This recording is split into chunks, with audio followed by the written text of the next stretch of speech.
All right, meeting come to order. First thing we do is we need to call the meeting and see who all we have here, if we have enough for a quorum. Flo? Bernal. James? Sullivan. Sylvester? Sylvester? We'll come back to Sylvester. I'm here. Ida? Sadalkin. Keith? Keith we know is absent. Yolanda? Garza Lopez. All right, we come back to Sylvester. Can you hear us? He said someone needs to let him in. All right, Sylvester, we know that you're out there, and we'll try to work it out where you get on later. The next thing we could do is turn it over to our superintendent, Dr. Versta. Thank you, sir. Good evening, board members, and welcome to this June 16th, 2020 regular board meeting. At this time, I'd like to introduce Ms. Janice Hernandez, who is going to lead us in the invocation, followed by the pledge of allegiance and the start of the meeting. Thank you, Dr. Versta. Please rise.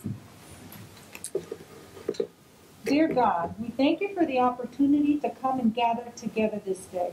We ask for your hand of blessing on this meeting. We ask that you would guide and direct our meeting so that it is full of wisdom, productivity, and respect for one another. Thank you for helping us to accomplish our work and our goals this day. Amen.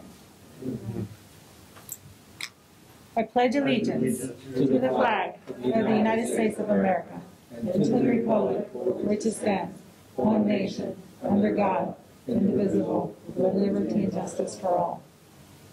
Honor the Texas flag. I pledge allegiance to thee, Texas, one state, under God, one and indivisible. Thank you, Ms. Thank Hernandez. Thank you, ma'am. I don't think you have any recognitions.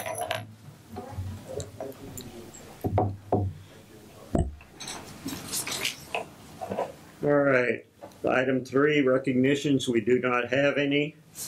The next thing is public comment. And since we have multiple community members signed up this evening and we want to afford everyone an opportunity to be heard, I will make the following adjustments under the meeting management and board policy BED local. Community members signed up under public comments will have up to 3 minutes to make a comment. There will be no deferring a time. Each person gets up to 3 minutes, and after their comments, we will move to the next chapter, who will also have 3 minutes. Community members speaking to a specific agenda item will have up to 2 minutes each with no deferring a time. I understand we have 9 public comments and 2 specific agenda items. Mr. Figueroa will be facilitating this section of the meeting and will be the official timer. Mr. Figueroa. Yes, I just want to mention too that Ms. Weezar did a great job of facilitating the emails that came in for folks who want to provide comments tonight. Mr. Figueroa will be our official timekeeper. He'll facilitate that process so that we can get through and let everyone be able to make their comments or voice their opinions today. So, Mark. Okay, first on our list of citizens to be heard, David Boggio, general public comment, 3 minutes. You may begin, Mr. Boggio.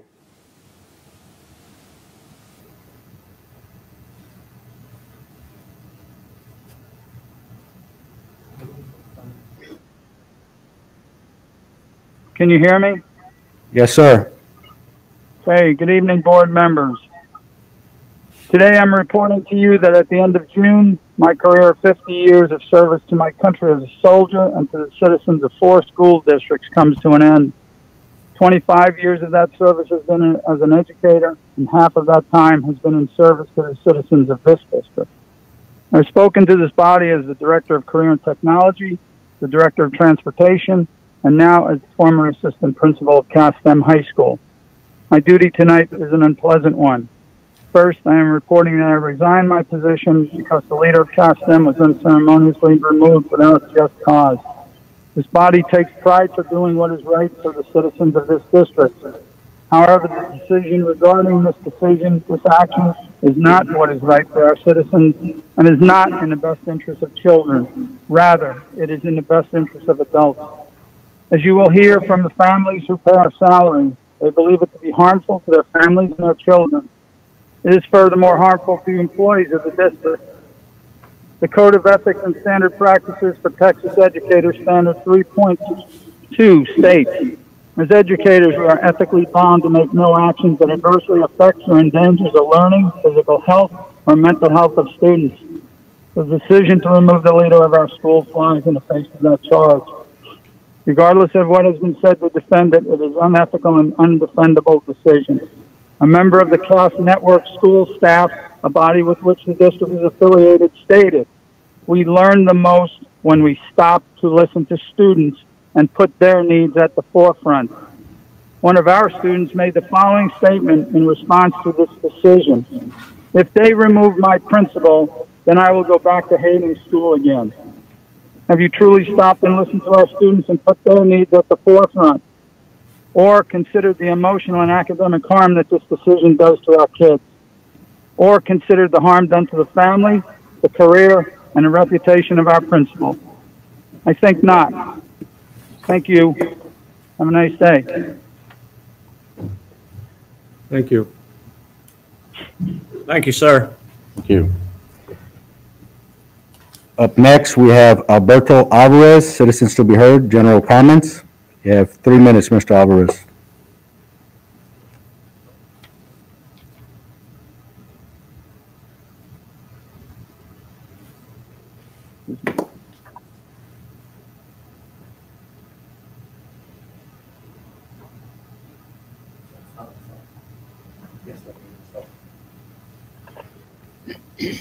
Sir, you have to unmute yourself.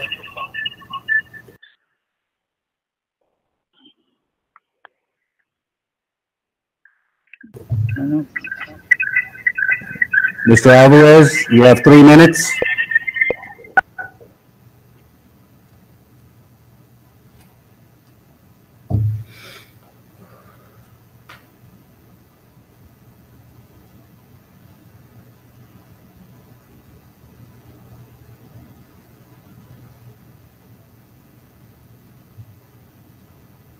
You want to go to the next one and come back to Mr. Alvarez? Sure. Next on the item of speakers, on the list of speakers, is Insula Alvarado, general public comment, 3 minutes. Ms. Alvarado. I'm here. You have Good 3 evening. minutes, ma'am. Yes, ma'am. Good evening. I am Isela Alvarado, and I am a concerned CASTEM parent. Prior to the virtual conference that was set up between the district leader and the CASTEM parents on May 28, 2020, we as parents were asked to submit written questions or comments about the decision that was made to remove our principal. I submitted my statement and questions and never received a response, so I am posing my response, thoughts, and questions here tonight. In an article I read in the Express News, a current board member stated, "The board has talked about setting up really solid frameworks and structures within our district so that the things we innovate, the things we make better, carry on past our own generation and past our own leadership." With this quote in mind, I would like to call attention to the letter the district leader sent to all English-speaking CASTEM parents on May 26, 2020, to notify us it was decided our principal was being removed. It was stated the district decided to go in a different direction. The letter also stated you feel a new direction and opportunity with a fresh set of eyes will take CASTEM in this new direction. Why did the administration take it upon itself to decide to take the school in a different direction when we were content with the curriculum and instruction our students were receiving under our principal's leadership? This decision is not going along with the statement of setting up solid frameworks and structures within our district. This new set of eyes is being recruited with the same exact job posting you posted 3 years ago to hire our principal. If our principal was not the qualified person for this position, why are you looking for someone with the same exact qualifications? Our principal at CASTEM was the innovation the district is boasting about and proud of. Parents of CASTEM want to know when we are going to be advised and consulted of this new direction. The letter also states the district supports the innovative vision of CASTEM. That vision was created by our principal, not someone you are currently looking for with the same qualifications. This coming semester, my son will be a junior at CASTEM. I truly believe you are no longer focused on providing the best educational experience and pathway possible for my son and his classmates. Their educational focus has been disrupted with the absurd decision. Their summer curriculum to prepare for college courses to be taken this coming fall semester has been disrupted. I can assure you, this has not, nor is it going to be a smooth transition for anyone. By removing the most innovative and qualified person to run our school, it is not the way this administration will set up solid frameworks and structures within the district. 10 seconds, ma'am. I believe the parents and students of CASTEM deserve a more detailed and believable explanation as to why our principal is being replaced. Thank you. Time is up, ma'am. Thank you. Up next, we have Ricardo Alvarado. Public comment. You have 3 minutes, sir. Good evening. My name is Ricardo Alvarado. I'm a resident of this district, and I have lived in the district all my life. Yes, I did. My father attended Southwest High. I attended Southwest High School. And now my son is attending CASTEM High School. It makes me very proud to know my son walks the same exact halls I walked when I was a student. As a student of Southwest, I learned the core values of honesty and integrity. This is why I'm standing here tonight. I'm asking the same question everyone here is asking. What is the real reason the principal of CASTEM is being removed? I feel as an adult, I deserve the respect to know the answer to this question. I'm not some child that the administration can just dance around and tell me because I said so. As the board of this district, this should be the first rules of honesty and integrity. Isn't that what the district's core values are? Pride, passion, respect, integrity, determination, and empowered? This administration has been given the opportunity to make such decisions on behalf of our students. The students make up Southwest, and they deserve respect. Without the students, there would be no parents electing the administration into office. I do not feel the decision to remove the CASTEM principal is right and just. This decision is affecting our students' learning and future. I am determined to have the principal of CASTEM reinstated. I do not want a good old boy that was promised a position to be hired. If this decision is made by this administration, I will know that this administration does not make decisions based on core values, passion, respect, integrity, determination, and empowerment. Thank you very much. Have a great night. Thank you. Thank you, sir. Up next, we have Frankie Alvarado. Public statement on public comment section. 3 minutes, sir.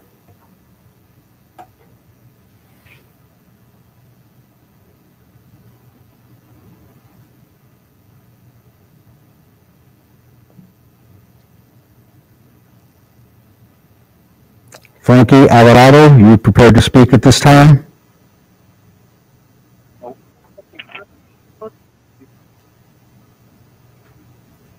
Can you hear me now, sir?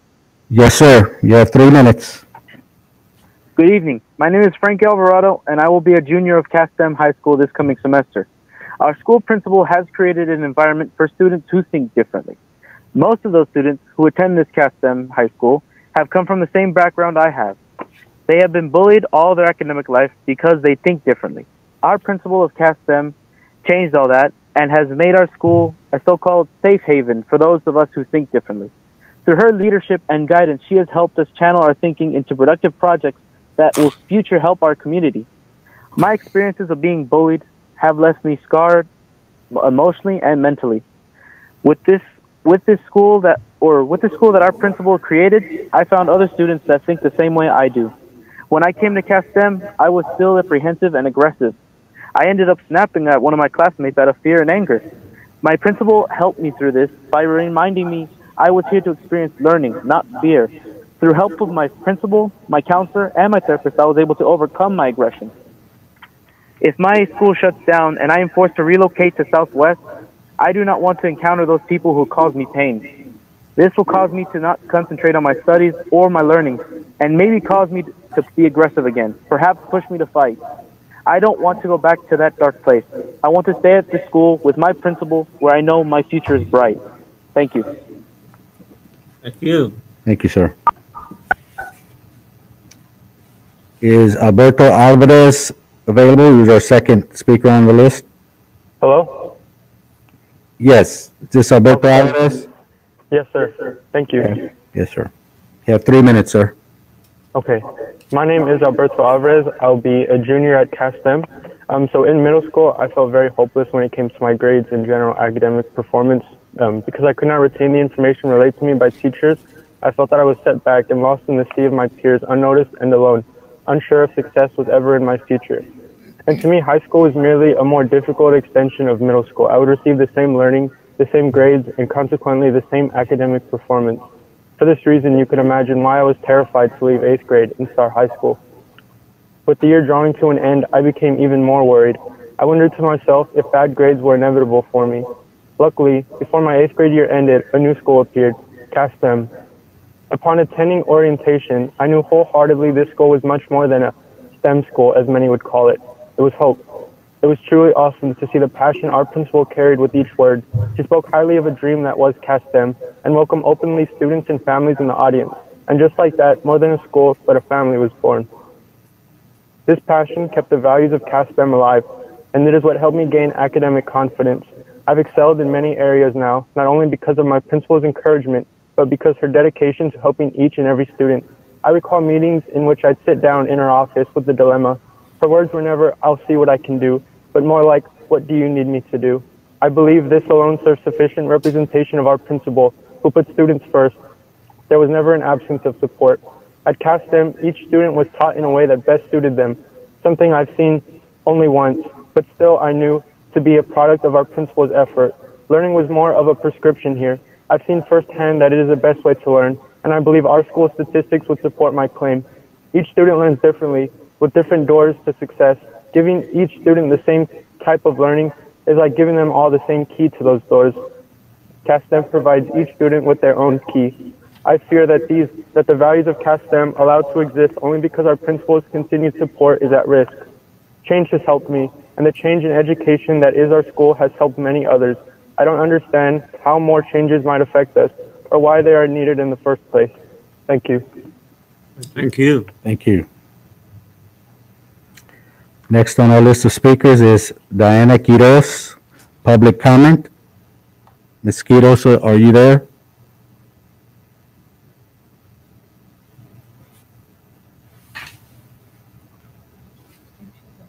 Diana Quiroz.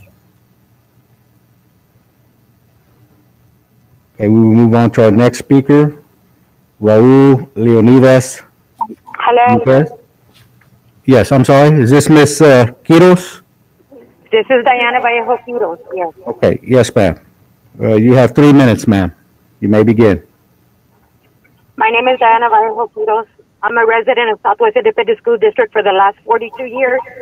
I have held a PTA president seat, a vice president PTA district council seat for numerous years. I've worked with many staff and faculty at this district. I volunteer countless hours at Indian Creek, McCullough, Bobby, 9th grade campus, Elm Creek, Legacy, Southwest High, and CASTEM High. I'm a graduate of Southwest. I have 3 graduates from Southwest, 2006, 2008, and 2018. I have a graduate from Legacy, 2019. I now have 2 incoming seniors at Legacy High and 1 incoming junior at CASTEM. This district has a bad habit of starting programs that don't fall through, and within a short time, fall apart. We chose the Edison Project back in 2000, and that went sour very quickly. The Southwest Community Garden Center, then which is now Hillside Acres Clubhouse, also went sour quickly. That will happen to my son's future at CASTEM. He's top 10 and has no time to wait. I will continue to fight for my son's education. My son, Victor Lopez, graduated with many of your children in 2013 from Southwest High School. Victor graduated top 5% of his graduating class and served at some point president of his class and student council president. He also participated in varsity tennis and mariachi for many years. Victor is the first in our family to graduate with a bachelor's and master's degree and will soon begin with his doctorate in higher education. During his high school years, he served on the superintendent's council board, which is still the superintendent that exists now. He met with his high school president and superintendent, and when they asked, what do you expect, when they asked the principal, what do you expect of the high school graduates, he was appalled when the principal said in front of the superintendent, our goal is for students to become contributing citizens, but not going to jail. As a 16, 17-year-old, he was appalled to hear this coming from educators he looked up to. I think the problem with our district is that we don't think the students care or are conscious enough to understand the systematic policy changes we put our children through.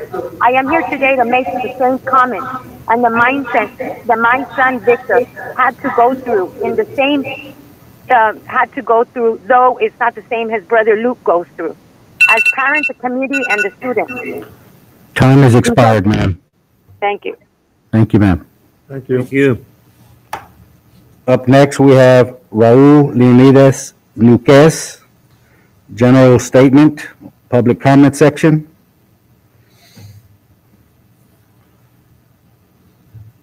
Mr. Luquez, are you there? Hello, can you hear me? Yes, sir. You have 3 minutes, sir. Okay, good evening, Southwest ISD School Board President, members of the board, and superintendent of schools. Good evening. My name is Raul Leonidas Luquez, and I am a current resident and taxpayer within the Southwest ISD boundaries. I am also a proud father with a son that will be attending the CASTEM High School. Please keep in mind that we have a choice as to what school to attend within the district and outside of the district, and we chose CASTEM. I have been an educator for close to 20 years, 16 of those as an administrator, including principal at the elementary, middle, and high school, as well as director of special education and superintendent of schools. One thing I have learned is that no matter what programs we bring to a school district, if a district and campus administration is not able to build relationships with their students and their community, the results are not good. Further, to see true results on any initiative, it takes approximately 3 to 5 years to see true results. Many times, we as educators make the mistake of changing programs and administration on a yearly basis because we are looking for a quick result. I can tell you firsthand that this is not possible. If it were, every district around Texas will have an A rating. My son made the decision to come to CASTEM not because of the academic performance, but because he saw firsthand the way the administration made the students feel. My son came to see the CASTEM school last year to learn more about the school and the program. When he came out, he said flat out, this is my school. The principal is awesome. For those of us that are in education, we know firsthand that when a principal is able to immediately connect with the students, the outcomes are priceless. I do understand that changes need to be made. However, when changes are done for the wrong reasons, it will have a negative effect on the district, the school, the community, and most importantly, the most precious thing under our supervision, our students. When you have a school that is outperforming the district in 8 out of the 14 categories on the 2018-2019 PEA report card, and in some cases by double digits, this means that what the campus administration is doing is working. Sure, everyone needs to grow, and in the area of accountability, we need to show growth yearly. However, before we point the finger, we need to train, coach, and mentor. Changing leadership needs to be carefully reviewed. When leadership that is performing at a high level compared to a district and there is no wrongdoing, this can also send the wrong message to other administrators around the district, creating a very uneasy state of mind, which says, no matter how well you perform, I can remove you for any reason or no reason at all. In the end, thank you very much for your time. Thank you. Up next to speak, we have Joshua Bernal speaking specifically on item number 7. And due to this being a specific agenda item, Mr. Bernal will have up to 2 minutes. Mr. Bernal, are you available? Hi, can you hear me? Yes, sir. You have 2 minutes. Good evening, everyone. I am Joshua Bernal, and as of next semester, I will be a junior at Castem High School. Tonight, I'll be speaking on item number 7 on the agenda, in regards to the future of our school. Castem holds a B rating of 86, which is higher than all secondary schools in the district, with distinctions in reading, ELA, science, and comparative closing the gap. Additionally, Castem has the least amount of disciplinary actions compared to Southwest Legacy or Southwest. Furthermore, CAS also holds the highest attendance percentages amongst the secondary schools. Our school also has TSI scores in the 90th percentile. In today's times of COVID-19, our principal held a 100% engagement rate with her students. With this being said, what standards are not being met that exemplifies the district's mission? Our current principal is committed to growth, service, and results. The removal of another principal at another high school might go unnoticed, but the removal of our principal has not only impacted the students and teachers, but the parents that were also committed to her mission. With this announcement, the news has overwhelmingly impacted our school with anxiety, doubt, and additional trauma. The promises of our own school to our remodeled school to we are in this together means nothing. The matriarch of our school is gone. She was and still is an essential employee to this campus. We are a family. She has taught us to work hard for academic success through challenges and strive to be better citizens for a more productive society. This is more than removing an individual. It's removing the face of positive reinforcement for this school. It is her, us, and the outcomes. With the constant roadblocks set by the district from the start, she has been our constant cheerleader alongside our parents. And moving forward with new leadership or a new direction is not what is needed for our campus. What is needed is the original promises of what was identified by the district in creating and joining the CAS venture needs to be fulfilled by the original matriarch. Our family is left with uncertainty and broken commitment to the CASTEM vision. Thank you. Thank you, sir. Up next, we have Adriana Perez. Public comment. Ms. Perez, are you available?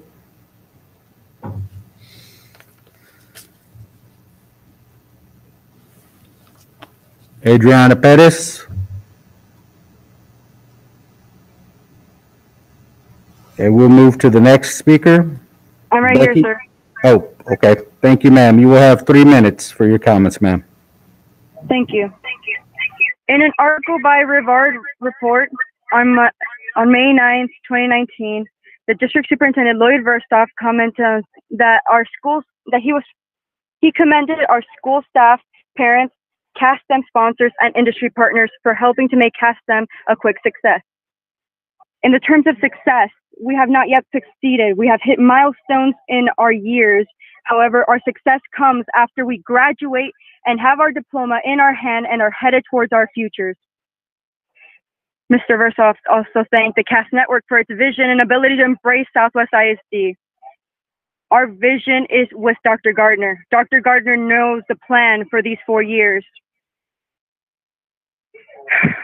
She had a dream for this school. She faced so many challenges just to get it up and running and continue to face challenges till in all the ways that she's teaching us how to persevere, to push through, find a way around, and thank you. Thank you, ma'am. Up next, we have Becky Gonzalez, general comment. Ms. Gonzalez, are you available?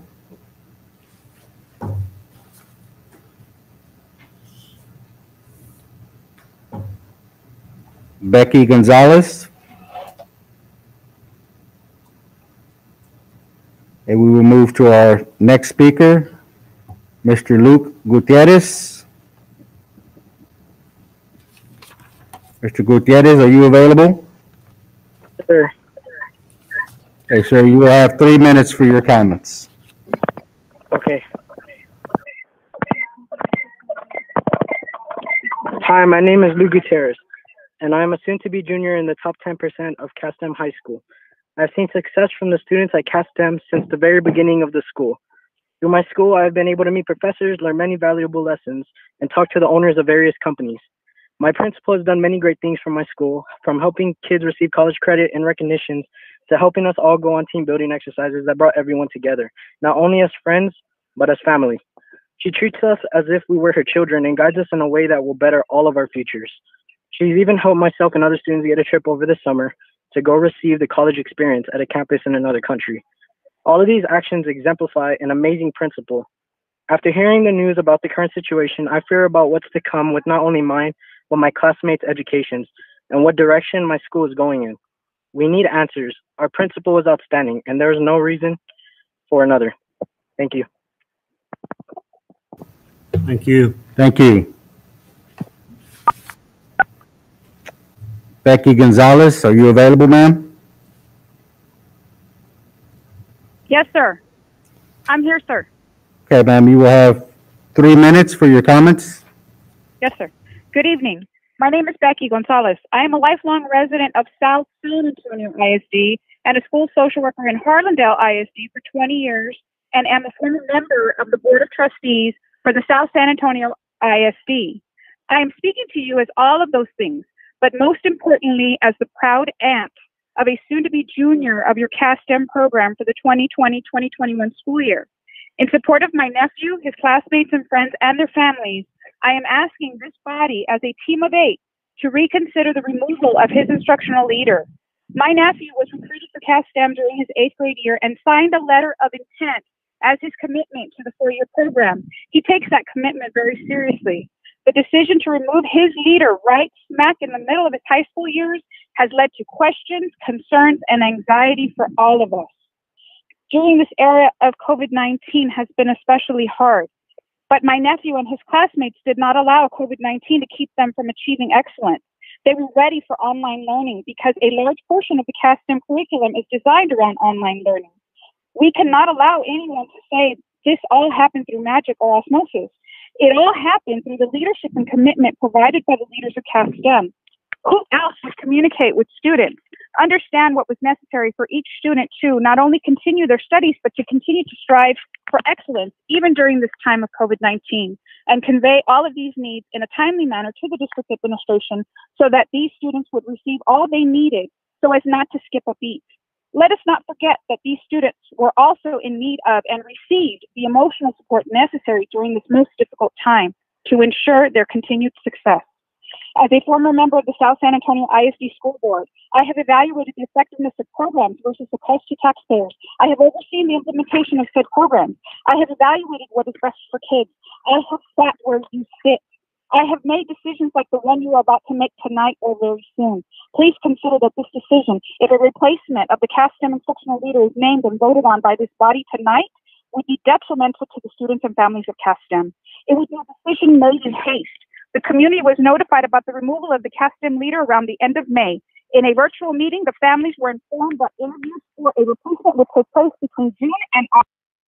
Then it was mentioned at the end of the same meeting that a nominee would be put forth at this meeting June 16th. If this decision to change the leadership at CASTEM is an important one, why make this decision so quickly? Making this decision tonight would be a direct violation of the trust between the South San ISD community and its leadership. It would raise questions about the lack of transparency in decision making. In short, as we say in South San, it doesn't pass the smell test. If a decision on this issue is made tonight, it can be a watershed moment for a community already demanding change. And that change may just come with the upcoming November 2nd election. Thank you. Thank you, ma'am. Mr. President, that concludes all individuals that have signed up for public comment. Thank you. Thank you. For the record, Sylvester, are you back in now? Sylvester? Yes, I am. Okay, well, for the record, Sylvester's back, and we will get his name where he is here. And we do have more than the agenda that we need. And for there, we will go on with our job. And the next thing is the consent agenda, board members. You've had it in front of you. Have any questions? I move that we approve the consent agenda. I second. Motion's been made and seconded on the consent agenda. All those in favor say aye. Aye. Opposed? Aye. Motion carried. All right, item 7, which was talked about a couple of times, we will postpone to after the executive session. And moving on down to item 8, I need to read a couple of things here for you. We have to do item 6. I missed a whole item. Boy, I think it's a Southwest thing around my neck. I know it's hard to talk. You give me one of these that is choking me here. Maybe I need to speak to that. All right, items of information, construction. Yes, sir. We're going to just cover some of the construction projects going on currently, and I have Mr. Billy Billicus here who's going to give us an update. Give y'all a real quick update of what's going on as soon as I punch it up.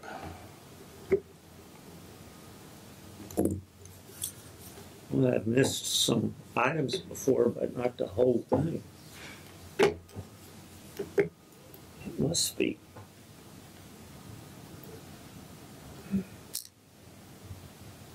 Where does it go?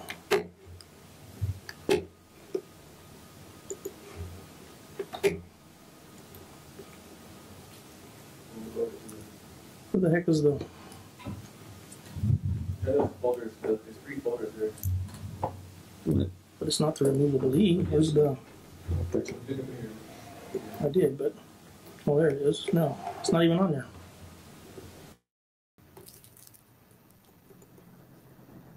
It's not even on there. Okay, I guess I'll just have to hope y'all follow along with me. Sure. It's worse than me missing a whole thing, but go ahead. First construction project to talk about is the Phase 3 project at Southwest. They pretty much completed all the demolition work for the summer work this year. Right now they're doing structural steel for the HVAC units on the roof on the 2nd floor.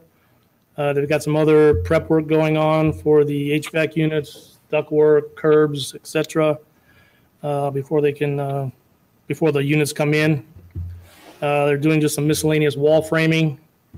They've got some teachers' walls they have to put up, and that's probably the bulk of it right there up on the 2nd floor and the Clabber Patriot area and C. And they're doing plumbing rough-ins at all the restrooms right now. They haven't got around to covering them up. I'll show you all a few pictures if it was on here. But that's basically at where we're at in Southwest Phase 3. The next set of projects we got going on are the new roofs and HVAC units for all of the elementaries and McAuliffe. Right now, they're doing prep work at all of the schools, all of the elementaries. They've removed all the gas piping, all the electrical for the gyms, for the HVAC unit in there. They're demoing some gas piping over at Indian Creek. That's starting this week. They're doing electrical rough-ins at 4 of the elementary schools. They also got structural steel they're doing for the new units in the gyms at 4 of the schools. And right now they're removing all the gravel from McAuliffe, prepping it for the new foam roof. And Indian Creek, they're supposed to be starting tomorrow, the next day. They've got some vacuum units, and they're just pretty much sucking it up and hauling it off. And that's pretty much where we're at on the roof and HVAC projects. They hope to get all of the elementary gym HVAC units done this summer. They hope to get the Quiroz HVAC done this summer, and some of McAuliffe. All the units won't be here. They're having some shutdown issues in Houston because of the COVID, and 3/4 of the units are coming from Houston, unfortunately. So that's where we're at on the HVAC unit job. The other project is a problem just because of what's going on in Houston. Yeah, they've already shut down the factory twice, I'm told. Okay. So well, that's a shame. They're going to get what they can at McAuliffe. On the actual roof, there's only like 3 units. The bulk of them are inside the mezzanines. So right now, they don't only have to deal with disconnecting all the AC units. Right now, what they've got disconnected affects the admin area and the gym. But yeah, they're going to do what they can for this summer, but we're going to try and do the rest during the school year, whenever they can fit it in during spring break or Thanksgiving or whenever they can. The final project is the SCOBY renovation. Right now, we're still in the 90% CD phase. So all we have now is still just budgeting from the contractor. Right now, our number is like 10.9. No, 10.3. What is it? Yeah, we're at 10.7 right now. And our advertised budget was 11. So right now we're like 300,000 under our advertised budget. That includes, which we've gone over before, all the flooring, the lighting, upgrades to the nurses area, a new serving line, band hall, choir hall upgrades. They're redoing the front entrance because it's a safety issue with the slipperiness. They're redoing. How did that come out on that front entrance? Oh yeah, you remember that picture, right? Yeah. They're making it look more like a Yeah, this thing popped up. I'd show you the picture, but it looks more like the southwest entrance. Just the cast aluminum letters running across the front of it. Billy, did we decide to redo the library or no? Yes. We are redoing the New flooring. They're adding a couple little study rooms, glass enclosed study rooms. Redoing the computer lab. Okay. So pretty much yes. everything on that list Everything we got? is a great market right now. Right. We're able to, we're bidding it out, and then we have the contractor on board, and they're bidding it and looking at budget right now, and we're trending under it. Yeah, I mean, hopefully it'll be a lot better once they come to GMP. They're moving really fast too to get a GMP. It's pretty impressive. Yeah, Bartlett Cox, pretty impressive company. Are we concerned at all about interruptions in the supply lines for this project? We haven't heard anything from the GC. I mean, they're tracking that, but they haven't come out and told us anything. Yeah. I mean, we're probably not going to get started towards the end of the summer. Need to get somebody to sign on the line in a hurry. Yeah, I know. Yeah, that's right now. Yeah. They've only got 3 alternates they're considering right now. There's a canopy outside of the art room for a little workspace for the kids, covered workspace. Get a new freezer and cooler in the cafeteria, and they wanted to expand the weight room.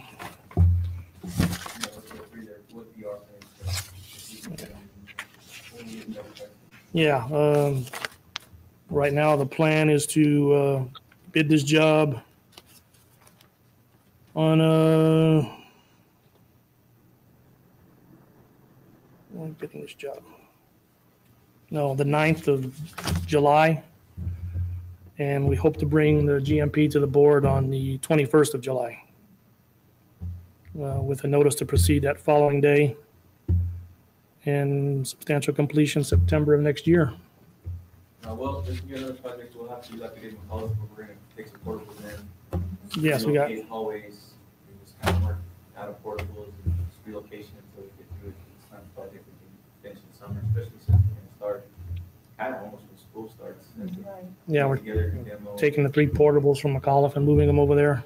contingent if we come back to school in the full-time Well, capacity. everything, all these projects are contingent based on if we come back full-time in the fall, so like, that could let's accelerate us or give us more time to get ready too. Construction-wise, it would be a benefit, but. Yeah, exactly. Yeah, who knows what's gonna happen 3 months from now. Yes, sir, absolutely. Starting school early would be a killer. But that's basically where we're at on those projects. The other project, the natatorium, we're still just kind of working pricing on that. It's in Joris's ballpark right now. We got the Going through. 100% design drawings so far. Right. So we're working those things out. Then we have just started the Cosmo Lab over at Legacy. Y'all approved that, so they're just starting on that. They're working to get that down. Yeah, they just started. I was over there earlier. They just done demo.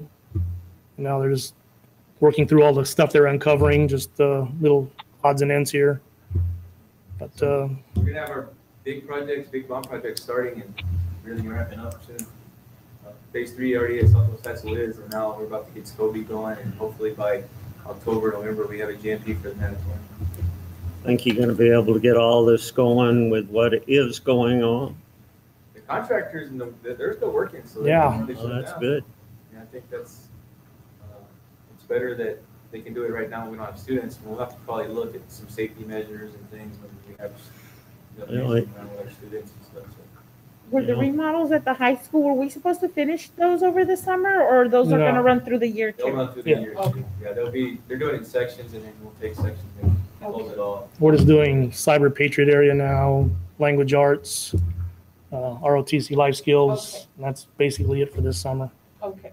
We're moving into other classrooms next summer. I think we're replacing. You can help out, put a bunch of people to work. I think that's it. If you have any questions for Billy, yes. Good job, Billy. Thank you, Billy. Yeah, thank you, sir. Your summer, huh? Yeah. All right, the next thing is why my taxes are so high. Well, we're trending a little bit under 1% collection compared to last year. We're not sure this time we're about 94%. We're about 93%. So we're a little lower than we should be, but I think that's not bad. June will be the end of June. We get our split payments from taxpayers, so we'll see how that looks. That'll give us an idea, really, for next year on how taxes are being and what tax collection rate we need to look at as far as budget. So this will be a telltale to help us determine what that's going to look like. I don't know how everybody else is, but mine are terrible. Double.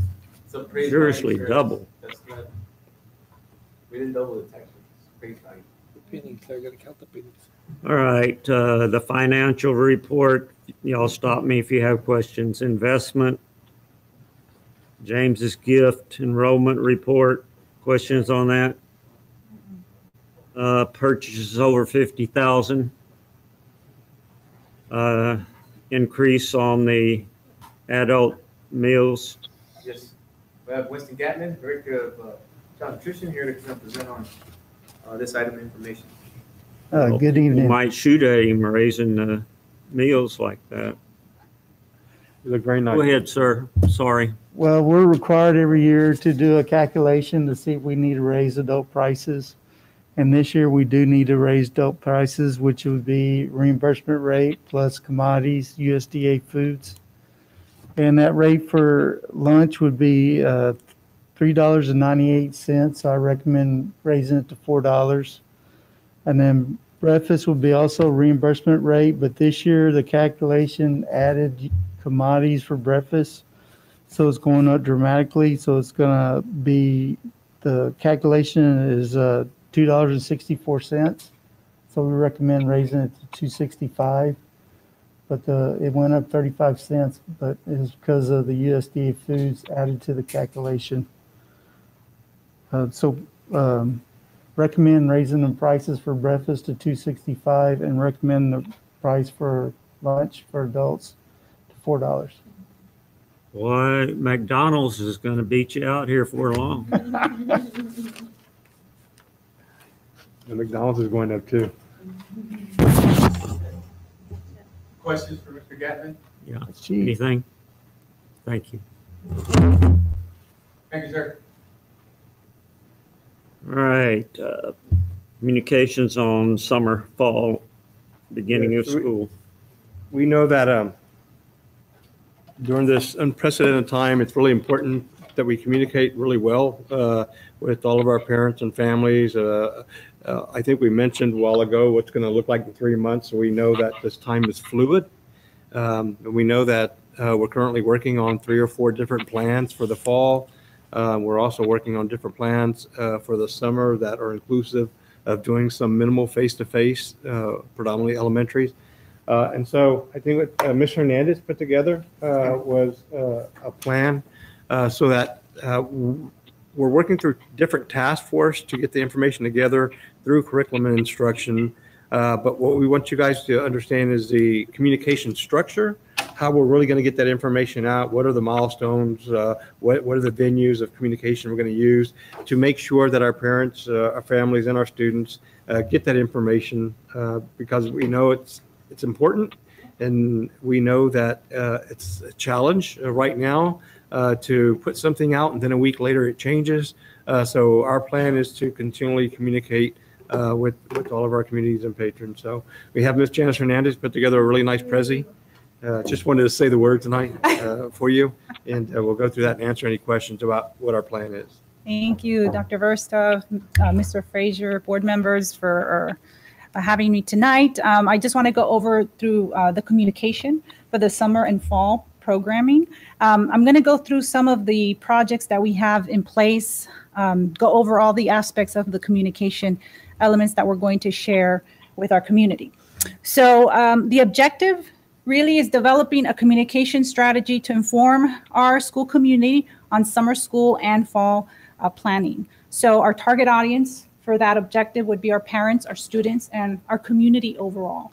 Because not only do our parents and our students want to know what's going on, but our community wants to make sure that we're keeping, our students safe, right? And everyone's safe with COVID. So some of the key topics after listening to the presentation of Dalila, Patty, and their team on summer school and fall, we're going to be looking at some key topics of academics, child nutrition, transportation, and safety, right?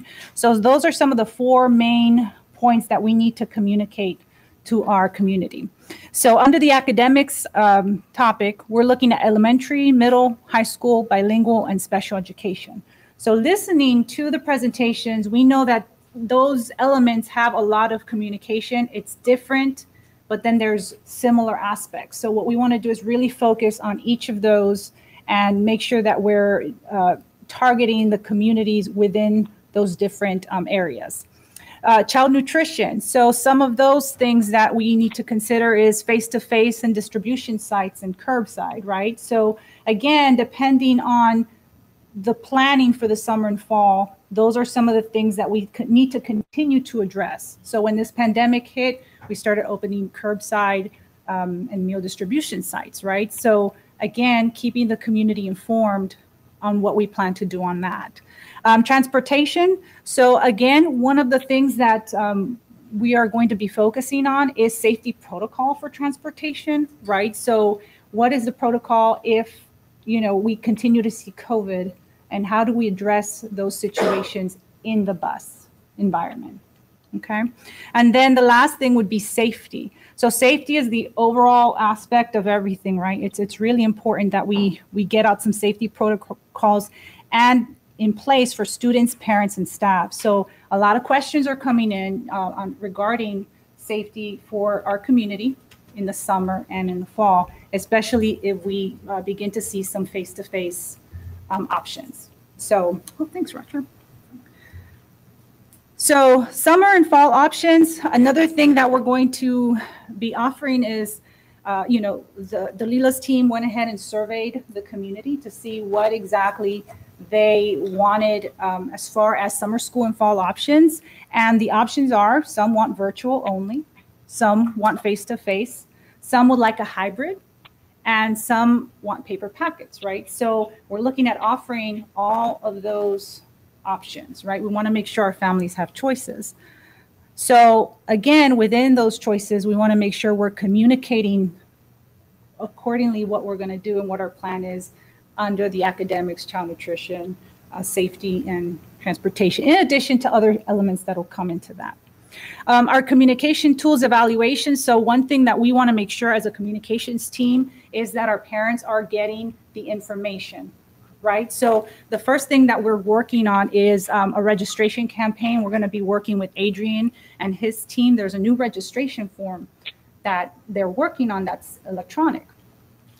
That's important to us because that registration form is where we gather our parents' phone numbers and email addresses. So when we send out those alerts, that's where that information is coming from. So if that's not updated, they're not getting the information from the district.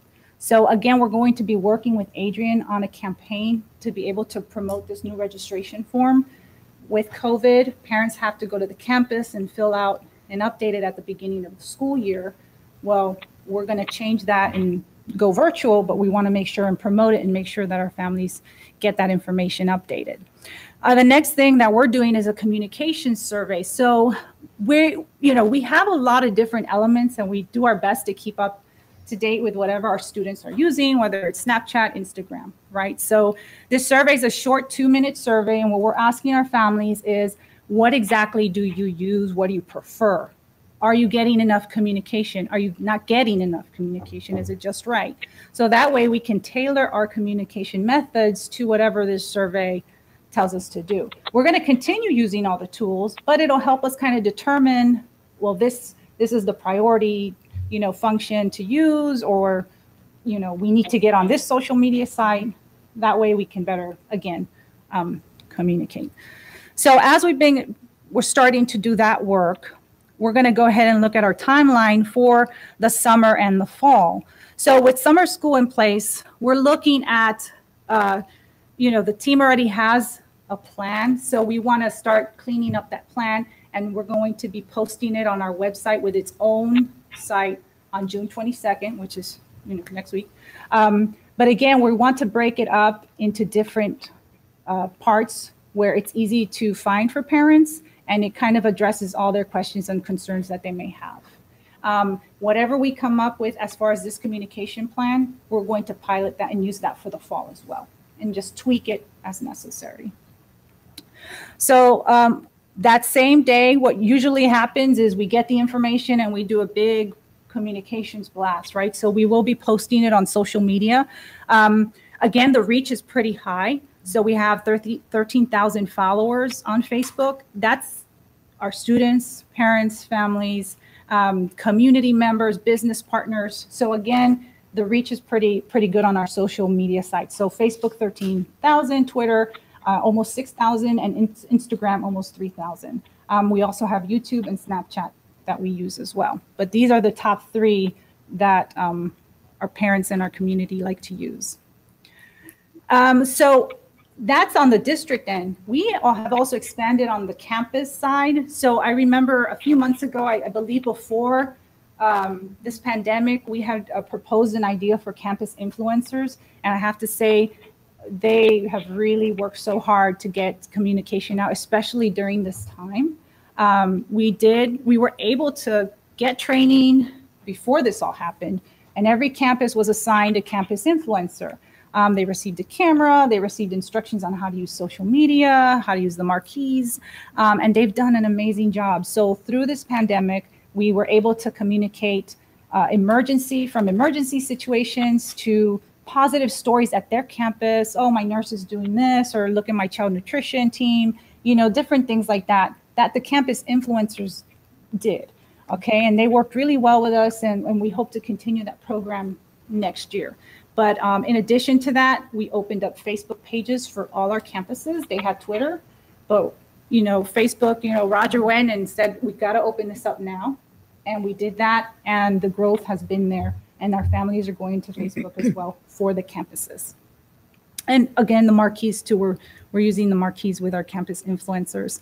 Remind and School Messenger. So those, again, are really helpful tools, and we're utilizing those as well. So when I say it's a blast, it's going to be out there. So let's say you don't use social, you don't visit the website, we're going to text you and email you as well. So we have 2 different tools that we use. We use Remind, and we also use the School Messenger. The School Messenger also has an email feature that we've been using to send out to all of our families. And those 2 is what we pull from that registration form. So that's why it's important that that's updated. We've sent a lot of letters from Dr. Verstuff. So it's important that people hear what's going on, and they like to hear from Dr. Verstuff. So we've been sending out a lot of communication from him. And again, when it's a letter, it's blasted through all the different sites of social media, Remind, and all that. We also have the SWISD TV that's blasted out everywhere. We are planning on continuing to do some segments, a summer school segment with some of our key leaders to answer questions in case parents still have concerns or questions about the next couple of months that we have. So through the pandemic, we continued our segments. So we either did social distancing or we just went completely virtual. And it was pretty effective. A lot of people wanted to know what was going on. Sometimes they rather just hear an interview while they're doing stuff at home, play it and listen. So again, it's been helpful. We're going to continue to do that as we hit the summer and fall. We'll bring in our key leaders to do more segments and to make sure that we're answering questions for our community. In addition to that, we will have the week after some printable packets for our families. So in case they look at the website and they want to print, they don't have to go to one page and then, I'm going to print another page. We're going to have a nice PDF that's electronic. They can click and then print out the documents and have those with them with safety guidelines and the child nutrition and academics and all that. And that's on June 29th.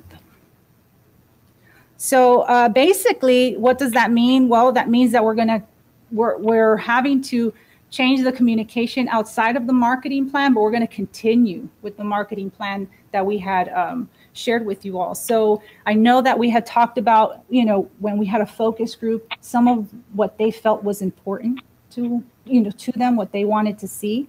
That is going to kind of change because of the situation we're in, but that doesn't mean that we're not going to continue to market as a district. So our original plan will continue. Our marketing packets, we're going to continue to work on those. And those are also available to you as board members, where it's fact sheet for the district, fact sheet for the campus, some nice folders if you ever need them to present on behalf of Southwest.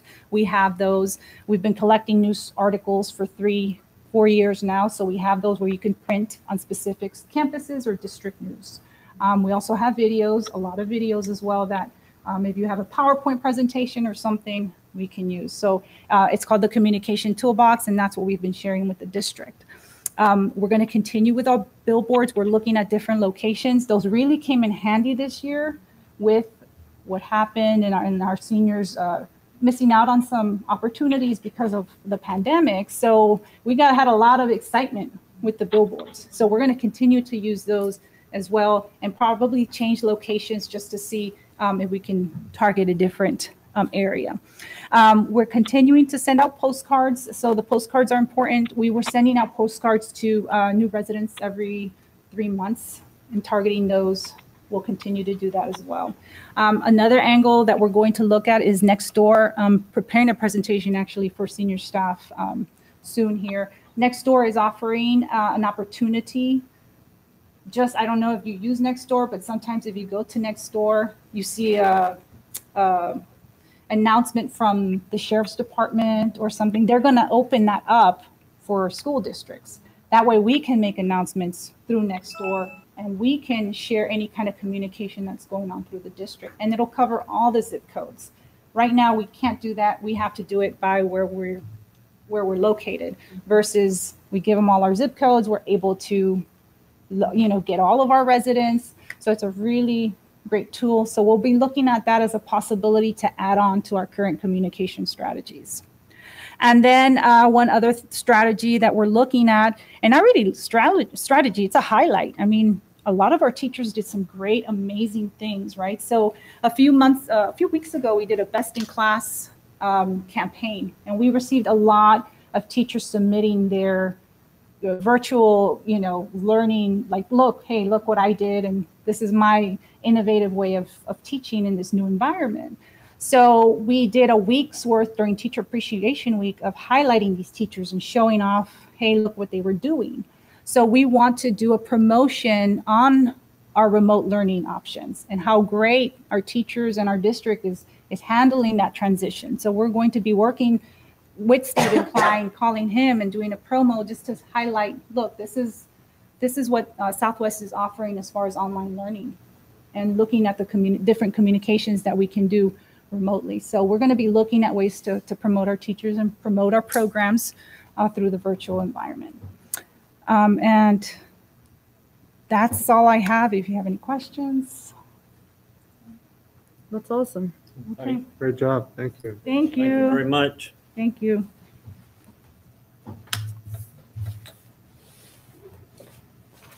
Academy of Social Diversity update. So we have Ms. Dr. Aubrey Holden, who will be sharing with us some information on the Autism Academy. So she has an update for us. I believe this will actually be an action item or item information only. Okay. Okay. Hi, Aubrey. How are you guys Dr. doing? Aubrey. Good, thank you. Okay, so I wanted to kind of briefly go over just where we are in our population. Keep in mind the last 2 years we've been under a grant, so we've had to maintain the same student population in terms of the numbers. So if you look for our Meadow Creek numbers, we've kept them for the 3 and 4 year old class where we have half the population, our neurotypical peers. So these are just our regular students that don't have any communication concerns. And then the blue shows our kids that either have a diagnosis of autism, either medically or educationally, or in the process of that. We also have our inclusion classroom and our transition classroom. Both of those pieces are within that the one larger bracket that just shows the inclusion program. And then we have extension services through Meadow Creek, and those kids are typically kids that are again pending an evaluation or have tendencies. And then we added the bridge piece to our academy, which includes the McNair piece. Again, those numbers are based on what we were allowed to put in that process through the grant. So you have a certain number of students that are in the transition class who are receiving the majority of their instruction in the classroom. Then you have a group of inclusion students, and then you have the group of extension students. So those are, again, kids that are not necessarily tied to the classroom itself, but those are students that we're looking at and addressing those social pieces. So within just those two bubbles, you have 57 students that we have been working with over the course of the last 2 years. The big piece that we added for the second year of the grant, though, were the extension pieces to both or to all of the elementary campuses. So again, we really focused on not just the students that actually had a diagnosis, but your red area are those students that, again, don't have a diagnosis but had tendencies for autism. And so we were really following those students to see whether or not the programming that we put in place would actually prevent having to move towards an actual evaluation for autism. And so we're going to continue to follow those kids that are in that red area. What we have found with that group of students is that a lot of them just are very developmentally delayed when it comes to communication and socialization. And so by doing some very explicit instruction pieces, we've seen huge gains with those group of students utilizing the same technology, the same programming that we're doing within the academy. So as we've tracked them the last 2 years, really we had a very small population that actually moved towards an actual evaluation. We've been able to address that. And it doesn't mean that those tendencies have gone away. It just they've learned some coping strategies to be able to kind of acclimate to a classroom setting and socialization. So when you look at our camp itself, again, we have the same kind of idea, is that we like to keep them as equal as possible for our typical children and our kids on the spectrum, again, so that they have those partner pieces. So this is the population that we served last summer, which was 79 students. And I was actually really amazed at the number of typical peers that have come back every single year to be a part of this process, to be those partners. When TEA came down to do a video documentary piece on us, which hasn't been aired yet, that was one of the big things that they followed, was that we have a couple of kids that have been here since the first year of the camp, which would have been 8 years ago. And they ask them, why do you keep coming back? And so when you listen to their stories, they talk about, I've learned so much about how to be a leader, how to teach social skills. And they've learned themselves. These were individuals that were also very shy. And so I think just being there they were able to pick up on a lot of things that weren't necessarily things that they were very comfortable with. So total population that we've serviced under the grant this past year was 159 students, and that covers our Medio Creek kids, our Bridge Academy piece, both the extension services through the elementary piece, and then Dream Camp. The big piece for us that TEA was the most impressed with is really our parent piece, because we do a ton of parent training. What's interesting about this group of parents is that you have a core group of parents that's no less than 10 parents when it comes to our early childhood that are they're there every single session. And what you find that the biggest piece that TEA was most impressed with is it's not just parents of children with autism. Your typical peers, their parents are right there with them because they're picking up on skills. They had questions, and what they've learned is they're all going through the same thing in terms of parenting concerns, how to address specific topics. And they have created this really cute community about them that's interesting in and of itself, that even though we have these meetings both virtually and face-to-face, they've created their own community within and have been teaching each other, which has been the most awesome thing to see over the last 2 years, that they're reaching out to each other to answer questions rather than just always coming to us for that information. So when we kind of moved into virtual during COVID, I was really worried about how that connection would stay. But because we have established through this grant that technology piece, the virtual world was something that they were very used to, and they had no problem reaching out to us to say, okay, I'm really struggling with this, where do we go? So that's been the biggest piece that I would say has been the most helpful to look at, is just how much are the parents really learning in terms of those strategies to be able to put in place. In terms of highlights for our program, one of the big things that we started last year was the bimodal learning. And this piece is both done on a larger screen and a smaller screen. And I'm going to show you an example of one of our typical peers actually demonstrating it for the kids. That's one of the biggest pieces for us, is the kids will actually demonstrate for the ones that are needing to work through those pieces. So these are some of the examples that they use. So he's learning to spell and be able to connect those pieces to what he sees on the table. And he's demonstrating for a kid that's behind or that's across from him.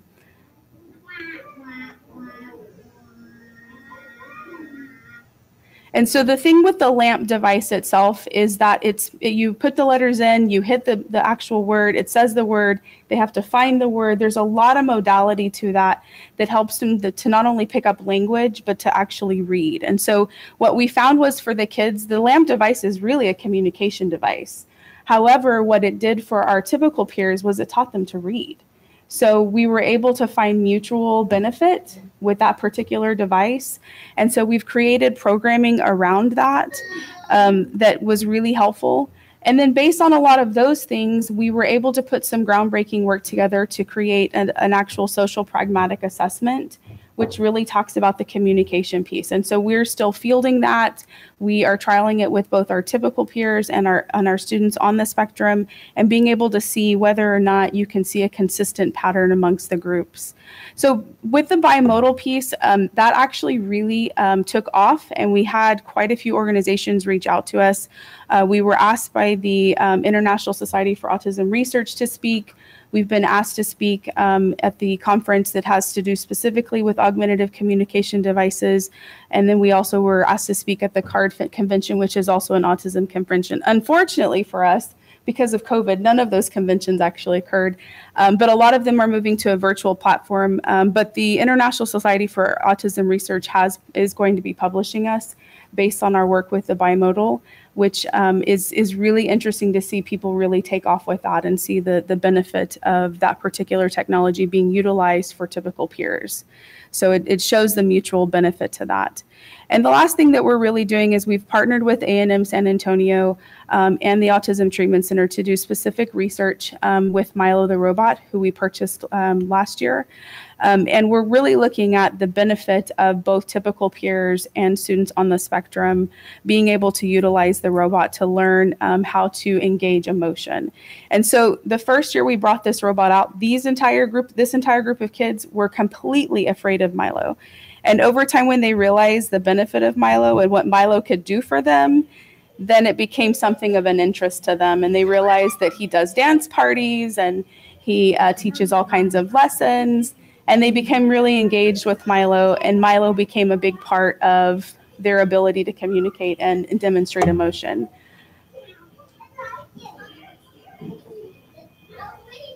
And this is our 3-year-old class. They're pretty fun to watch. They were very surprised that Milo actually spoke. And so that became, well, okay, that's cool. We can work with that.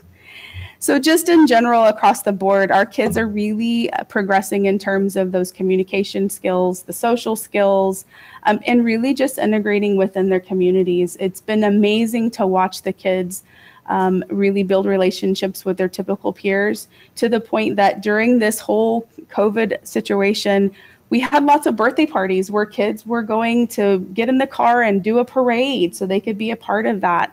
And it wasn't just about a particular student, it was about the community itself, that those students in general have built a relationship, and we're very concerned about making sure that they were part of whose ever birthday parade it was for the day. So that's pretty much our update. Does anybody have any questions? It's really impressive, Aubrey. Thank you. The work that you're doing. Thank you very much. Thank you. Dr. Hogan's really known on a national speaking tour. I know some of us had opportunity to see her, and so really proud that she can represent not only San Antonio but our district at those kind of national conventions, and highly sought after. So, thank you.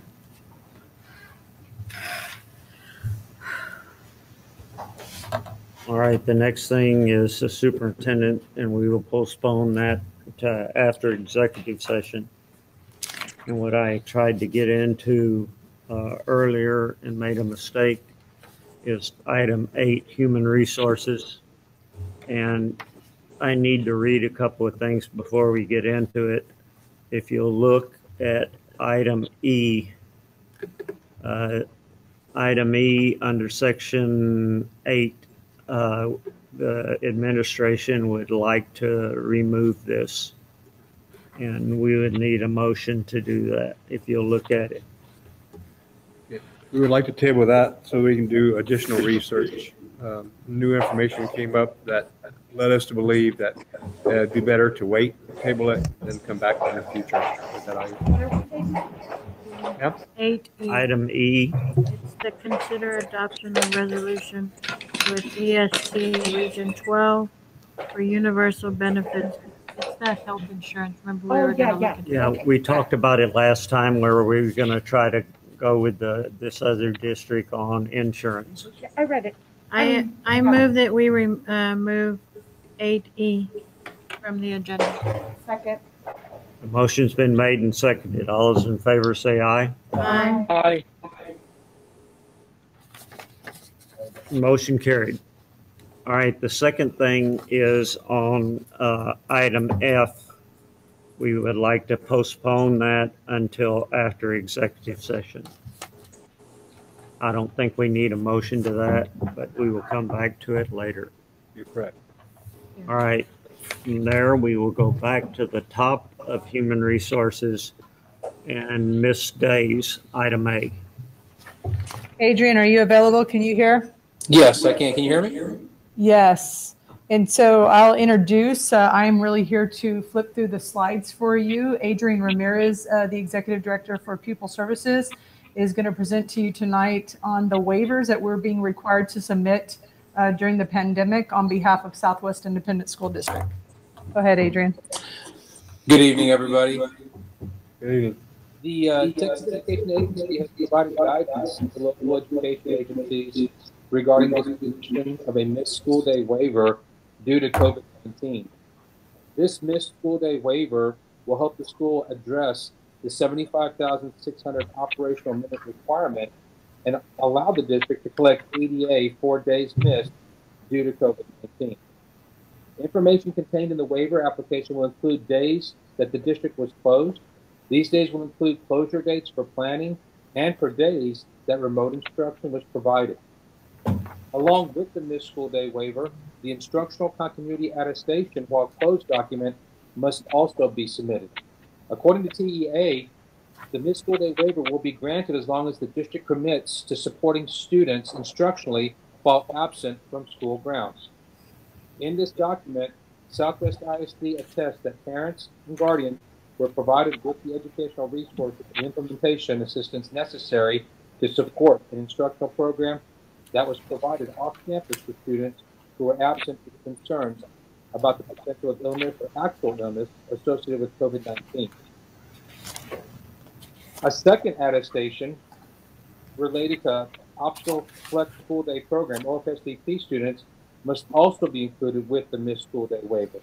This document will indicate how OFSDP students were served and supported during the closure period. At this time, we're requesting that the board approve the missed school day waiver along with the instructional continuity attestation of our closed document and optional flex school day program attestation. I move. I second. Motion's been made and seconded. All those in favor say aye. Aye. Opposed? Motion carried. So there Sorry, is a Lester. All right. We go to B now. Go ahead, Adrian. Sorry. There is another waiver that we are requesting to submit. According, this waiver actually has to do with remote instruction provided to special education homebound students.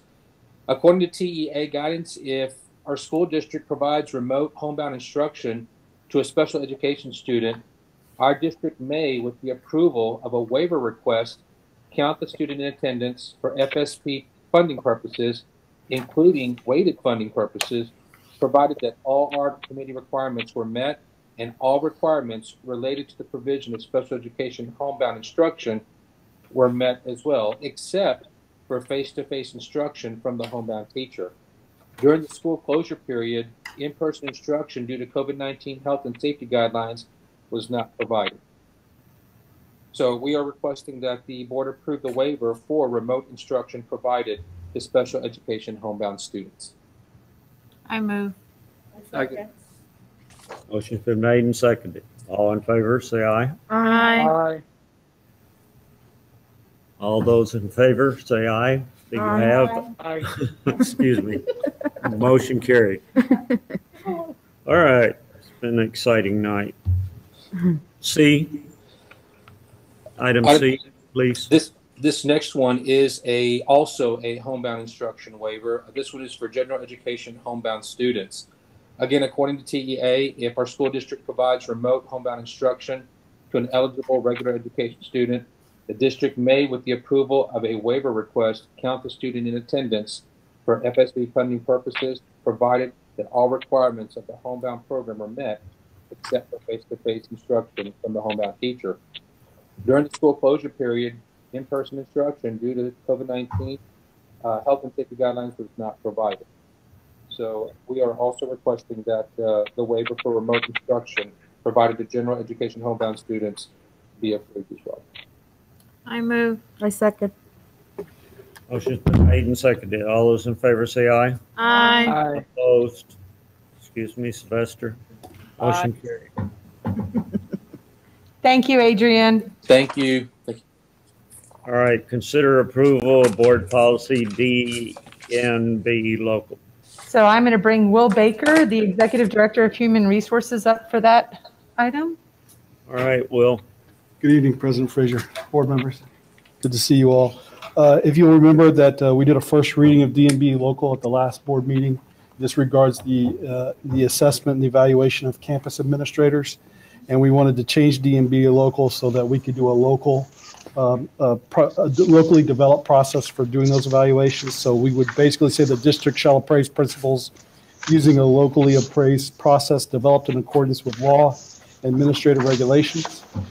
That the campus administrators other than principals shall be appraised according to a process determined by each administrator's position and job responsibilities and developed in accordance with law and administrative regulations. District principals and other campus administrators shall be appraised annually. So at this time, we would need your approval to adopt that local policy. I move. I second. Motion's been made and seconded. All those in favor say aye. Aye. Motion been made and seconded. All those in favor say aye. Aye. Opposed? Motion carried. Sylvester, you're not getting in there. All right, going on to the business and financing. Yes, sir. Referencing property code, tax code, section 33011. If the Bexar County Appraisal District finds some errors and omissions in their appraisal and their tax collection, they will send us a waiver and through a resolution allowing them to pay back the tax owner. So what I'm asking from the recommendation of the Bexar Appraisal District is to us to refund the penalty and interest of $189.40 back to the taxpayer that due to the error. That's what this is about. Oh, okay. It's for a taxpayer to get a refund on their penalty and interest because there was an error committed by Bexar County Appraisal District. Okay. So they find it or he requested it? The taxpayer requested it because there was an error of paperwork. So they found the error. Yeah, Oh. and Bexar County did the research and found out it was an error, and so they were asking us to refund it. I move. I second. Motion's been made and seconded. All those in favor? Aye. Motion carried. Item B. Yes, sir. We're Mr. Gatlin is coming back in to present on CEP. It deals with our lunch program. So he has some pretty good news to share with everyone. So I'll let you turn over to Winston. As you know, in the past few years, we've come to you about CEP, and it's through the Healthy, Hungry, Free Kids Act of 2010. This is a different way. Instead of using applications, they use information from SNAP, TANF, foster, homeless, migrant, Head Start. This year will be our 6th year, this coming year, of doing it. We did 8 schools at first, and then in 3 years we added 8 more schools. Last year we added Scobie and Castem, and this year I'd like to recommend adding Southwest High School. If we add Southwest High School, it would give us a 96.96% free claiming, and it would give us a 3.04% paid claiming. And that would be 100% of all our schools would be CEP. It would start another 4-year cycle. And it'd be a different grouping, another grouping for 4 years. I think it'd be a great benefit. A lot of this is because of pandemic, because of COVID-19. The snaps have gone up probably another 2%. We were probably sitting at, in March, we were sitting at 93.5%, and it went up to 96.96% just from March to now. So you're wanting to add the high school to the free lunch? Yes, ma'am. Awesome. They didn't used to qualify, right? Correct. Southwest High School. It didn't, and now it does because of COVID. Yeah. And that'd be our final campus, Right. 100%. And we're able to use the overall percentage for our district. It's just that area impacted that number. So now Everybody we're in qualifies. an area where we I've always qualified, but this high percentage, I think you need to take advantage of it. And take advantage of it, and all the kids would get to eat free. I move. So A second. Motion's been made and seconded. All those in favor say aye. Aye. Opposed? Oh, he's there. Motion carried. Sylvester, you back in? Yes, I am. Thank you. All right. Next thing is curriculum and instruction, UT blending learning and professional development. Yes, so we came back in May during our board brown bag, or maybe June, I'm already in July.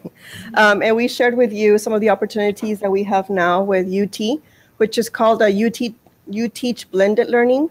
And what we are asking the board is now to approve this opportunity, which is having cohorts of teachers going through 30 hours of UT blended learning, which now with this new environment of virtual, it really did not allow for us to do any any system-wide type of teaching when it came to blended learning, but this definitely is giving us an opportunity. Now, what we are getting is that we are paying $1,000 up front for 30 hours, but then if the teachers complete the 30 hours, then TEA will reimburse us $1,000. So we would like for the board to approve this opportunity for blended learning. $1,000 a teacher? Per teacher, yes. And how many do we think are going to do it? Our goal is for us to get, this year is going to be 5th and 8th grade and 9th grade. We're going by a grade level by level. So we have elementary, middle school, and high school. And then the next year we'll roll over some new, as soon as this cohort is over, we're hoping to roll over a new team in the fall. And do we have the teachers sign anything that says, I commit to doing this? Yes, we are having an agreement that they're going to be signing. And if they don't, are we just stuck paying the $1,000? So we're going to pay for it, and we're letting them know that we want them to be committed to finishing the 30 hours. And if they don't? So that's the part that we've been discussing. We talked about that issue, and it's a really good question. In the past, we've dealt with these. We've had a few anomalies, not complete program, which we haven't put the burden back to the employee. What we're going to do is ask the employees to sign a declaration of completion that they're dedicated to this. We're investing in them. But at the end of the day, we're going to keep track of it as it goes along. Mm-hmm. At the end of the day, the district would have to eat that funds if the teacher didn't complete. Mm-hmm. Okay. Yeah, so we currently do have a way for us to be monitoring their progress. We have the academic coaches involved. The principals are definitely involved to make sure that their teachers are moving along. So we can have, exactly, so we can have our cohorts complete. And so initially, even with letters training, that was initially our concern. We're going to invest, but our teachers really going to come back and by cohort finish this training. But we've been successful with letters. We can say all pre-K through third grade teachers are trained in letters. So now we're moving now through blended learning. I have to say, Flo and I went to one of those trainings, and they were like so excited and happy to be there. The letters training, yes. Mm-hmm. And that was like almost 2 weeks that they were giving up during their summertime. Mm-hmm. So we're hopeful. Awesome. Other questions? Need a motion? I move. Second. Motion's been made and seconded. All those in favor say aye. Aye. Aye. Opposed? I'm sorry, Sylvester. Opposed? Motion carried. All right, item B. Yes, we'll get it down eventually, Sylvester. I'm sorry. Go ahead. Okay. Yes, for item B, we also came during Brownback and we shared some information on this opportunity, which is called the National Math and Science Institute, which we refer to the NMSI. This comes with a grant opportunity where we are able to train our teachers. So every year we come back and we say, how are we increasing rigor? What are we doing with our high school courses when it comes to AP? And so this allows for us to train the teachers, and at the same time, it allows for student support and school support. So this grant will do a number of things, which they do have a College Readiness Program Institute, where the team will be able to participate in a 4-day institute. They also have some ongoing training, 2 days in the fall and 1 day in the spring. And then the curriculum resources. Through College Board, some curriculum has been already made available, but with this, it will be very customized and intentional in order for our high school teachers to engage and be part of these discussions as they improve the curriculum. They will also have money through this grant for course supplies, if anything that they do need. And then there will be recognition of honorariums for teachers' attendance and participation in this program. And then also online student support to have support for the students with AP Math, Science, English, and computer courses. So we're excited about this opportunity as well. And what this comes with is, like I mentioned, some AP leader portals, ongoing school support, and a leadership summit. And so on our end is we are going to apply for this grant. It is a 2-year partnership, but it does come with a match, which we would need for the board to approve.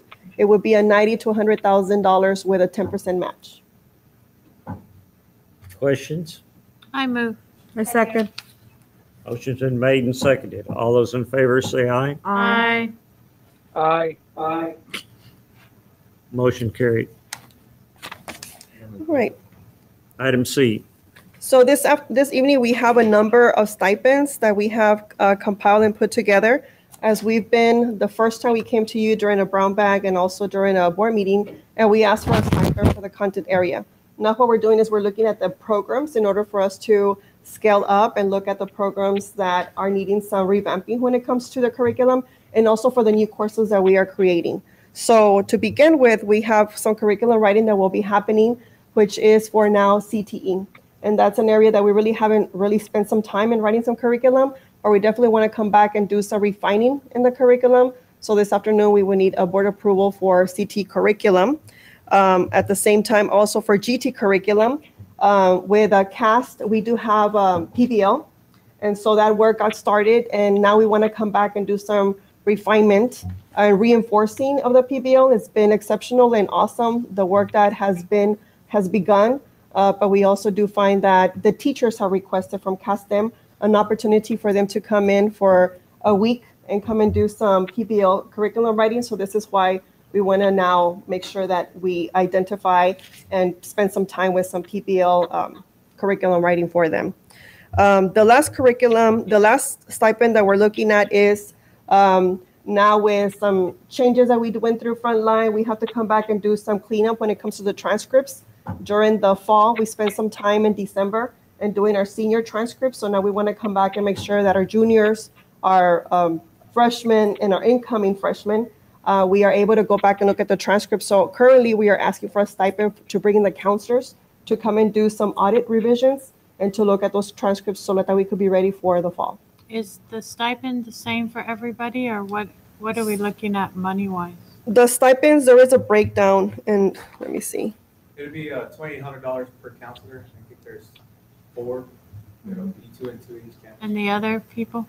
No. The clerks will be paid by the hour. Okay. We'll pay them their hourly rate because we can't give a hourly person. We have to pay them by hour. Right, and then the teachers?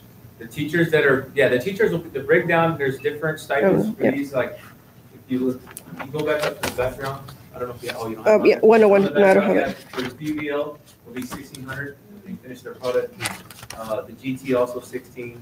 The CT would only be 500, because their lessons are gonna be a lot smaller. I think they're only 4 weeks, and so they broke it down based on what the end product is gonna look like. So for the most part, the others are 1,600, those are bigger thematics. But the CTE one is 500. Transcript So work is there is 2,800. Yes. And previously we used to pay by the hour, and now what we're paying is for the project to be complete. And so that's the difference that we are also bringing to the board. And we did make a differentiation based on the content. We're paying them a certain amount, and we understand the load of work that they're going to do. So I know for CTE, not that it's not as overwhelming, but at the same time, the courses, it's not something that is district-wide, but they're individual courses. So yes, there is a differentiation on the board background that we shared on the amounts. So we're in this different work environment, so it makes more sense to pay for end product versus time. Yes. So we are asking for the board for your approval on our stipends. I move. I second. Motion's been made and seconded. All those in favor say aye. Aye. Aye. Motion carried. Thank you. Item D. Item D is this year we did not have, due to COVID, we did not have a 5th and 8th grade administration. So every year after every administration and any student fails, we are obligated to send a letter home. So due to the fact that we did not have any testing, there is no letters that have to be sent home. So we are asking for this waiver, which is called the at-risk failure waiver. So we are asking for the board to approve this waiver, which we are not going to be sending letters home. I move. I second. Motion's been made and seconded. All those in favor say aye. Aye. Aye. Aye. Motion carried. Item E. So item E, we are asking for the approval of the instructional materials, and this is using IMA funds. We did bring during Brown Bag 9 through 12th grade ELAR materials, so we are asking for the board to approve the purchasing of the materials for ELAR using the IMA funds along with our STEM scopes. Every year we make that purchase as well, so this is just to purchase those adopted materials. I move. I second. Motion's been made and seconded. All those in favor say aye. Aye. Aye. Aye. Motion carried. Item F. Item F, so we are asking for the board to approve the new courses, and what we've done is we've met with Palo Alto Community College, and we've also met with St. Philip's. And we've spoken to them about the pathways that we currently have with CASTEM. So again, some refinement and some of the discussions have been that we are still missing some of the courses in order for us to complete the pathways. So we are going back and looking at this work. We've noticed that some courses were still missing as far as the pathways that had been initially instated for that. So now we are asking for the board to approve these courses in order for us to finalize the pathways for CASTEM, in particular for CASTEM.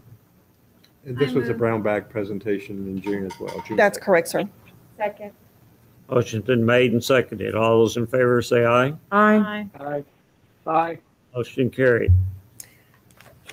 Item G. Item G would be the approval of autism program funding. I think Dr. Aubrey Hogan did a phenomenal job presenting what the Diverse Academy has done for our community. And so what we are asking is for the funding of the Autism Academy using also some state comp ed funds. What we are doing right now is some students that do not qualify based on autism. They're not been prescribed or even gone through the diagnosis and assessments. But we also have students that are part of the Autism Academy that have autism tendencies. And so that has been the bigger scope that Southwest ISD has been able to serve students with autism tendencies, along with the general ed, where she calls them the peer group. So what we are asking is for this academy to continue to be funded using some state comp eds and including the autism tendency students, not necessarily the autism, because the kids that are autistic do qualify under the special ed umbrella. But we want to make sure that this category is allowable as an at-risk indicator with a state comp ed funds. So we are asking the board for permission and for approval to use state comp ed funds as an at-risk indicator for Autism Academy. I move. I second. Thank you. Motion's been made and seconded. All those in favor say aye. Aye. Aye. Motion carried. Thank you. You got one or two more things before we go into executive session? Oh, I just want to make a general comment. I know we heard from a lot of comments from the public and specifically from CASTEM, and I just want, especially our students, the courage it takes for a student to come in front of a governing body and make comments. Just always impressed with them and their ability.